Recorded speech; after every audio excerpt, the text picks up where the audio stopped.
स्वागत है बच्चों हिंदी कक्षा की ई पाठशाला में। आज की कक्षा में बच्चों हम भाषा अभ्यास के अंतर्गत पाठ 7 बाल दिवस नामक पाठ का अध्ययन करेंगे। बच्चों, इस पाठ्य पुस्तिका से आपको सामान्य व्याकरण ज्ञान प्रदान किया जाता है।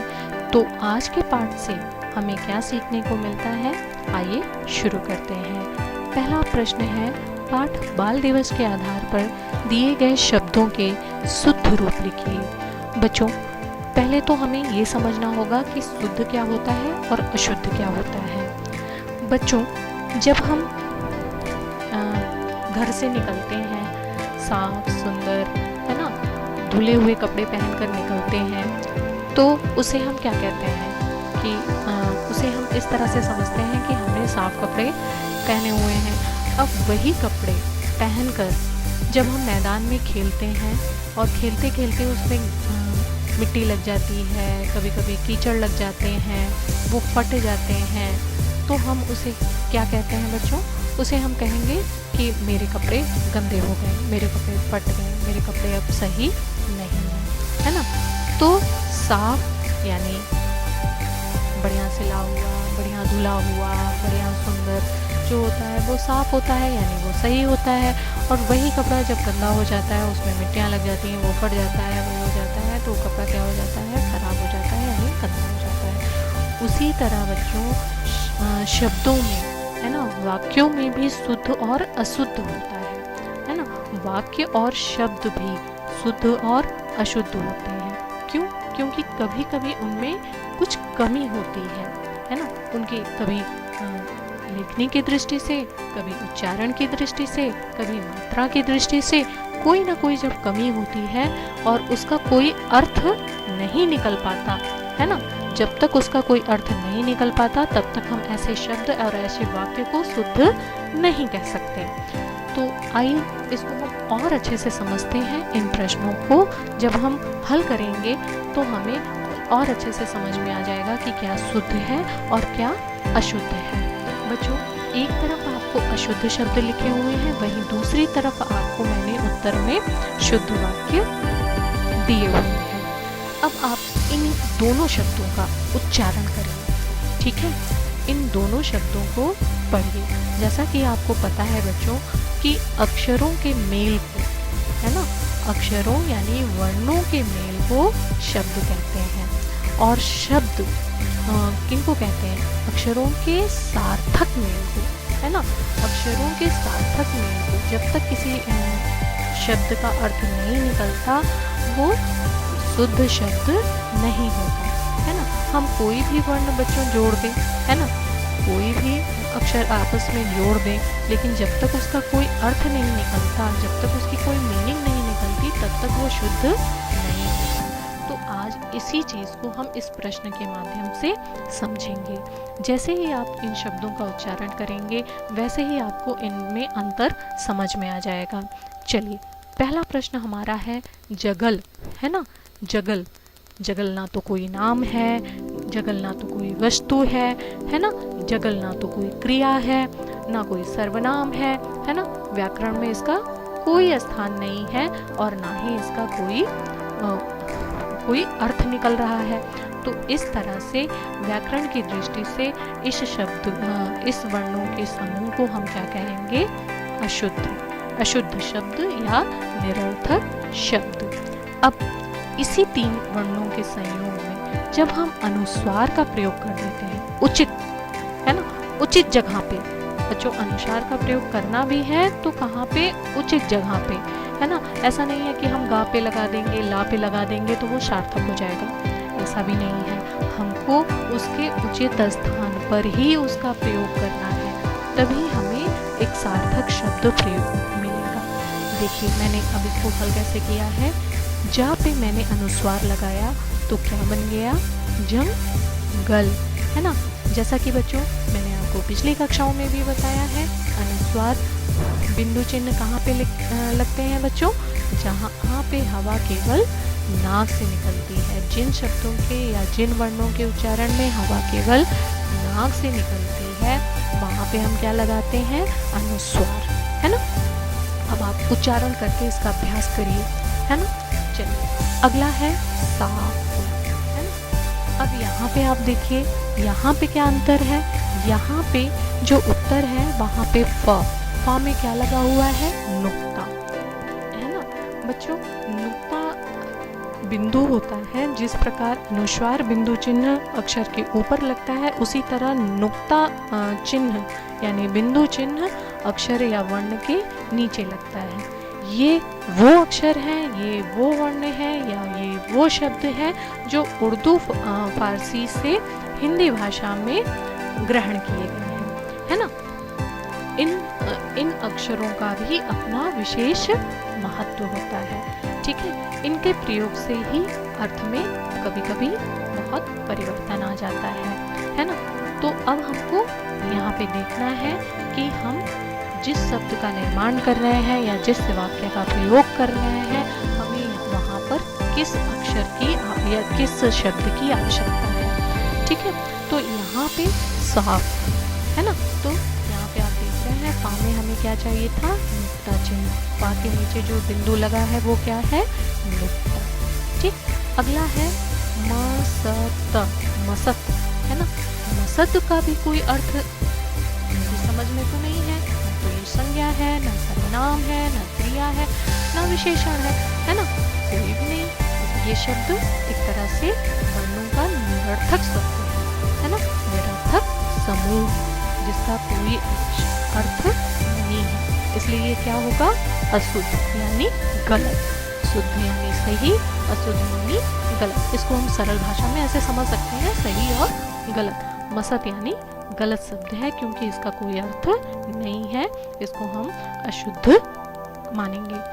अब इसको शुद्ध करने के लिए हमें क्या करना होगा, अब इसी शब्द को इन्हीं वर्णों को मैंने उत्तर में देखिए मस्त, है ना। तो अब यहाँ पे आप देख रहे हैं, जैसा कि बच्चों आपको पता है, स्वर का जब उच्चारण होता है तो उसमें किसी और ध्वनि की आवश्यकता नहीं होती, लेकिन जब व्यंजन का उच्चारण होता है, जब व्यंजन को हम बोलते हैं तो उसमें हम किसको बोलते हैं, स्वर की सहायता से व्यंजन बोलते हैं, है ना। लेकिन बच्चों जब व्यंजन स्वर के बिना बोले जाते हैं, जब हमें व्यंजन की हल्की, इसको हम इस तरह सरल शब्दों में समझ सकते हैं, जब हमें व्यंजन की कम आवश्यकता होती है ना, बहुत कम आवश्यकता होती है, बहुत हल्की आवश्यकता होती है, तो हम उसको कैसे लिखते हैं, स्वर के बिना। और जब स्वर के बिना व्यंजन लिखे जाते हैं तो वो कैसे लिखे जाते हैं, या तो कभी कभी हलंत लगा के लिखे जाते हैं और या तो वो अपने आधे स्वरूप में लिखे जाते हैं, है ना। इसी कारण से बच्चों यहाँ पे सा को देखिए, मस्त जब हम उच्चारण करते हैं तो सा की हल्की ध्वनि आ रही है, यानी कम आवश्यकता हो रही है। तो यहाँ पे हमने शा को क्या लिखा है, सा व्यंजन को हमने उसके आधे स्वरूप में लिखा है। आशा है आपको समझ में आ गया होगा, है ना। ये सारी चीज़ें आपको अभ्यास करनी पड़ेंगी और उच्चारण की दृष्टि से, उच्चारण से ही हम इनको पकड़ सकते हैं कि शब्द शुद्ध है या अशुद्ध। अब देखिए बच्चों, जिराफ, जिराफ में पा में नुक्ता, नुक्ता भी मैंने आपको बताया, नुक्ता अक्षर के नीचे लगता है, ये ज़्यादातर फा, जा, है ना, इन अक्षरों में लगाए जाते हैं। अब सबल, है ना, यहाँ पे भी हमें किसकी आवश्यकता है, अनुस्वार। अनुस्वार मैंने अभी बताया आपको, है ना, जिसके उच्चारण में हवा केवल नाक से निकलती है और हमें जिस शब्द पे जिस अक्षर पे आवश्यकता है उसी अक्षर पे इसका प्रयोग करना होता है ना।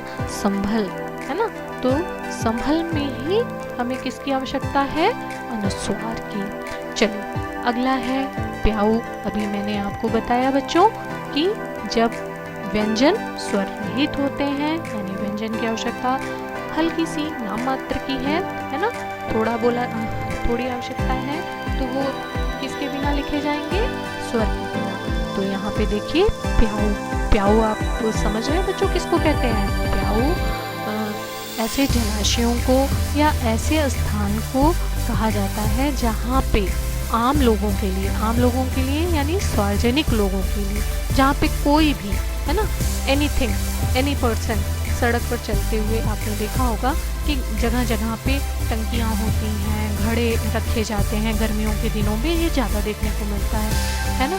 किसी ने घड़ा रख रखा है, किसी ने टंकी रखा है। आते जाते लोग सड़क पर वहाँ पे पानी पीते हैं, है ना। पुराने समय में कुएं को, जलाशय को, तालाब को, है ना, ऐसे स्थानों को प्याऊ कहते थे, है ना।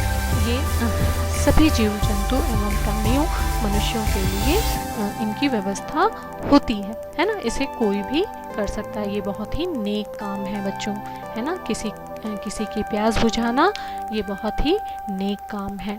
चलिए अगला है जिंदगी, है ना। जिंदगी। अब यहाँ पे आप जो प्रश्न है वहाँ पे अनुस्वार नहीं है, लेकिन हमने जो उत्तर दिया है, उत्तर में देखिए अनुस्वार कहाँ पे लगा है, जा में। जा में ई की मात्रा के साथ जिंदगी, है ना। अढ़ंगी, अढ़ंगी कुछ नहीं, कोई शब्द नहीं है बच्चों, अड़ंगी, है ना। अड़ंगी, है ना। आपकी पाठ्य पुस्तिका में भी अड़ंगी का वर्णन हुआ है। नमस्कार, है ना। तो यहाँ पे क्या हो है, सा का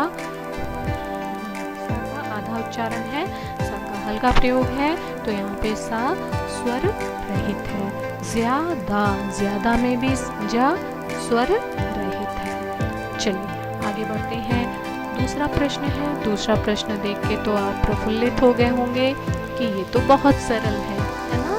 क्यों? क्योंकि आपको शब्द जाल दिया है और शब्द जाल में क्या ढूंढना है, जानवर के नाम। जानवरों के नाम आपको नीचे हल बॉक्स में दे रखे हैं। अब आपको पता है कि इन हल बॉक्स में ये सारे जानवर के नाम हैं, है ना। तो इसको ढूंढने का काम आपका है। आपकी सहायता के लिए वैसे मैंने यहाँ पे उत्तर दे रखा है, लेकिन यदि आप इसे खुद से करेंगे तो आपको और भी आनंद आएगा, है ना। चलिए अब हम बढ़ते हैं अगले प्रश्न में। अगला प्रश्न है, दिए गए चित्रों को देखकर उनके वे नाम लिखिए जिनमें ज व ज अक्षर आए, है ना। अभी बच्चों मैंने आपको बताया था नुक्ता, है ना, नुक्ता चिन्ह के बारे में बताया था। जब देखिए एक ही अक्षर है ज, लेकिन एक में नुक्ता चिन्ह नहीं है और दूसरे में नुक्ता चिन्ह है। नुक्ता चिन्ह उर्दू फारसी शब्द से लिया गया है, अक्षरों से वहाँ से आया हुआ है, जिसके प्रयोग से अर्थ में कभी कभी परिवर्तन आपको देखे जाते हैं। जैसे कमीज, है ना, तो कमीज में हम क्या लगाएंगे बच्चों, नुक्ता। जूते, जूते यहाँ पे हम नुक्ता का प्रयोग नहीं करेंगे, ठीक है। कमीज उर्दू शब्द है, फारसी शब्द है, इसलिए इसमें यहाँ पे नुक्ता लगा हुआ है। सूरज, सूरज भी हिंदी का शब्द है, यहाँ पे नुक्ता नहीं लगा है, ठीक है। सब्जियाँ, है ना, सब्जियाँ, सब्जियाँ में भी नुक्ता नहीं लगा है ना। जंगल, जलेबियाँ, नमाज, जेब, है ना। चलो आगे बढ़ते हैं। अगला प्रश्न है, दिए गए वाक्यों में सही शब्द चुनकर खाली जगह भरिए। पूरा जंगल सजा हुआ था, है ना। अब यहाँ पे देखिए बच्चों, सजा और एक नुक्ता के बिना है तो दूसरा शब्द नुक्ता के साथ है, तो दोनों का अर्थ अलग है। पहले सजा का अर्थ सजाना, संवारना, और दूसरे सजा का अर्थ है जेल, यानी जैसे जेल में सजा होती है ना, उसे हम कहते हैं सजा। तो यहाँ पे पूरा जंगल सजा हुआ है, क्यों? तो उसको डेकोरेट किया गया है, उसको सजाया गया है ना। यहाँ पे इस दूसरे सजा का प्रयोग, नुक्ता वाले सजा का प्रयोग नहीं किया जाएगा, क्यों? क्योंकि उसका अर्थ है जेल होना, है ना। घोड़ा तेज दौड़ता है ना। अब यहाँ पे बच्चों देखिए, तेज और तेज, एक तेज का अर्थ है मतलब एक तेज, जैसे हम कहते हैं उसके चेहरे पे, ऋषि मुनियों के चेहरों पे तेज यानी एक तरह की चमक, एक तरह का प्रकाश होता है। और दूसरे तेज का अर्थ है मतलब दौड़ना, भागना, तेज भागना। तो यहाँ पे क्या होगा, घोड़ा तेज दौड़ता है। माँ ने दही जमाने के लिए कहा। अब यहाँ पे देखिए, एक जमाने यानी नुक्ता वाले जमाने का अर्थ है क्या, जमाने, जैसे आप अक्सर सुनते होंगे कि दादी कहती होंगी हमारे ज़माने में, है ना। दादी नानी से आपने सुना होगा कि हमारे ज़माने में ये होता था, हमारे ज़माने में वो होता है। कहने का मतलब उस समय में, है ना। और दूसरा जमाने का, जैसे दूध में हम जब जामन डाल देते हैं तो दही क्या हो जाती है, वो दूध क्या बन जाता है, दही, है ना। तो उसको हम जमाना कहते हैं। चलिए, चोर को सजा दी गई। अब यहाँ पे कौन सी नुक्ता वाले सजा का प्रयोग किया जाएगा, है ना। क्यों? क्योंकि उसको जेल हो गई। मेले में बहुत मज़ा आया। यहाँ मेले में बहुत मज़ा, है ना, मज़ा आई यानी उसने मस्ती की, मौज किया। चलिए, अगला प्रश्न है, दिए गए वर्णों से 3-3 शब्द बनाइए। अभी बच्चों मैंने आपसे ऊपर चर्चा की थी कि जिन अक्षरों, जिन व्यंजन का स्वर रहित उच्चारण होता है उनको हम आदि रूप में लिखते हैं, है ना, उनके आधे स्वरूप में लिखते हैं। अब आपको यहाँ पे 2 वर्ग दिए हैं, प, प्या और चच, है ना। इनसे आपको 3-3 शब्द बनाने हैं। मैंने यहाँ पे बना रखे हैं, आप इनके अलावा भी बना सकते हैं। देखिए, जैसे प्यार, प्याज, प्यास, बच्चा, खच्चर, सच्चा, है ना। आप इनके अलावा भी शब्द बना सकते हैं। अगला प्रश्न है, दिए गए जानवरों के घरों के सही नाम चुनकर लिखिए। बच्चों, ये तो बहुत ही सरल है। चित्र देख के, है ना, चित्र देख के, नाम देख के आपको क्या बताना है कि कौन सा जानवर कहाँ रहता है। शेर कहाँ रहता है, बिल में? नहीं बच्चों, शेर कहाँ रहेगा, गुफा में। बिल में तो कौन रहेगा, चूहा, है ना। घोड़ा कहाँ रहेगा, अस्तबल में। चिड़िया कहाँ रहेगी, घोंसले में, है ना। चलिए, अगला प्रश्न है, दिए गए जानवरों को उनके रहने के स्थान के वर्ग में लिखिए। बच्चों, इस प्रश्न के माध्यम से आपको यह बताने की कोशिश की गई है कि जो जीव, है ना, जो जीव पानी में रहते हैं उन्हें क्या कहते हैं, जलचर। और जो जीव जंगल में रहते हैं यानी भूमि में रहते हैं उन्हें क्या कहते हैं, स्थलचर, है ना। पानी में रहने वाले जीवों को जलचर कहते हैं और जमीन पे यानी भूमि पे रहने वाले को स्थलचर कहते हैं। अब आपको इस यहाँ पे अक्षर, यहाँ पे देखिए बॉक्स में जानवरों के नाम दे रखे हैं। अब आपको बताना है कि कौन सा जीव पानी कहाँ पे, सॉरी, हाथी कहाँ पे रहता है, पानी में? नहीं, हाथी कहाँ रहता है, जंगल में, है ना। नहाने के लिए वो जा सकता है, पानी पीने के लिए जा सकता है, लेकिन हाथी का जीवन यापन कहाँ है, जंगल में, है ना। वो पूरे टाइम नहीं, थोड़े समय के लिए वो नदी तालाबों में देखा जा सकता है, लेकिन पूरे टाइम के लिए उसका जीवन कहाँ पे है बच्चों, जंगल में यानी स्थलचर पे, भूमि में। वो ज़्यादा टाइम वो जीवन, उसका जो जीवन कहाँ पे है, भूमि में, है ना। आपने अगर उसे नदी में देख लिया और इस हिसाब से आप उसको पानी में रहने वाले में कर दोगे तो ये उत्तर गलत होगा। क्यों? क्योंकि जिस जानवर का जीवन, है ना, जहाँ पे वो जीता है उसे हमें लिखना है। इसीलिए उसको 2 कैटेगरियों में, जैसे मछली जमीन पे तो देखी जाती है लेकिन कैसे, मरी हुई, है ना। इसका मतलब जमीन पे उसका जीवन नहीं है, उसका जीवन कहाँ है, पानी में वो जीती है, पानी में वो उसका जीवन है, तो वो क्या हो गई, जलचर, है ना। उसका और हाथी का जीवन कहाँ पे है, जंगल में, भूमि में, तो वो क्या हो गया, स्थलचर। अब आपको बाकी जानवरों को इसी तरह से इनको बांटना है। मगरमच्छ कहाँ रहता है? कभी कभी हम देखते हैं कि ज़मीन पे भी, टीवी में और उसमें देख लेते हैं कि कभी कभी, लेकिन अधिकांशतः उनका जीवन कहाँ है? अगर उनको हम पानी से हटा देंगे तो वो मर ना जाएंगे, तो इसलिए वो उनका जीवन कहाँ है, पानी में, तो वो किस में हो जाएंगे, जलचर में। मछली मैंने अभी बताया, मछली क्या है, जलचर यानी पानी में रहने वाली। शेर क्या है, जंगल यानी स्थलचर। हिरन भी स्थलचर है, जंगल में रहने वाला है। शार्क पानी में रहने वाला है यानी जलचरीय है। चीता जंगल में रहने वाला यानी स्थलचर। भालू भी स्थलचर यानी जंगल में। व्हेल और डॉल्फिन कहाँ है, पानी में। ठीक है, आप इनको अलग अलग लिख लीजिएगा। चलिए, अगला प्रश्न है, बाल दिवस से संबंधित प्रश्नों के उत्तर लिखिए। बच्चों, ये प्रश्न है जिनके उत्तर आपको देने हैं। इन उत्तर मैंने लिख रखे हैं। हमारे देश में बाल दिवस कब मनाया जाता है? आपको पता होगा बच्चों, हमारे देश में बाल दिवस हर साल 14 नवंबर को मनाया जाता है ना। 14 नवंबर को स्कूल में, है ना, बाल दिवस मनाया जाता है, चिल्ड्रंस डे मनाया जाता है 14 नवंबर को। चलिए अगला है, अब बाल दिवस क्यों मनाया जाता है, ये जान लीजिए बच्चों। बाल दिवस क्यों मनाया जाता है, क्योंकि हमारे देश के जो पहले प्रधानमंत्री थे, है ना, जवाहरलाल नेहरू, जब हमारा देश आज़ाद हुआ था तो हमारे देश के पहले प्रधानमंत्री कौन बने, जवाहरलाल नेहरू। और जवाहरलाल नेहरू को हम बच्चे बहुत प्यारे थे, है ना, बच्चे बहुत प्यारे थे, इसीलिए उन्हें चाचा नेहरू भी की उपाधि दी गई, या उनको चाचा नेहरू के भी नाम से जाना जाता है। और इनके जन्मदिन कब हुआ था, 14 नवंबर को, ठीक है।